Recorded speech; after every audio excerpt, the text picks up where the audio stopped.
Евангелие паводле Яна.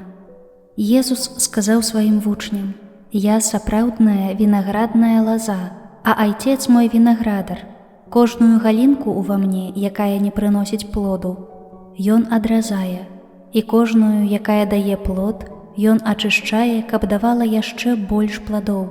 Вы ўжо чыстыя, дзякуючы слову, якое я сказаў вам. Заставайцеся ува мне, а я ў вас. Як галінка не можа прынесці плоду сама з сябе, калі не застанецца ў вінаграднай лазе, так і вы, калі не будзеце ўва мне.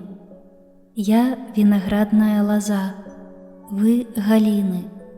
Хто застаецца ўва мне, а я ў ім, той прыносіць багаты плён, бо без мяне нічога не можаце зрабіць. Хто не застаецца ўва мне, будзе выкінуты вон, як галіна, і засохне. Іх збіраюць і кідаюць у агонь, і яны згараюць. Калі будзеце ўва мне і словы мае ў вас будуць, прасіце, чаго захочаце, і станецца вам. Гэтым будзе услаўлены Айцец мой, калі вы прынясеце багаты плён і станеце маімі вучнямі».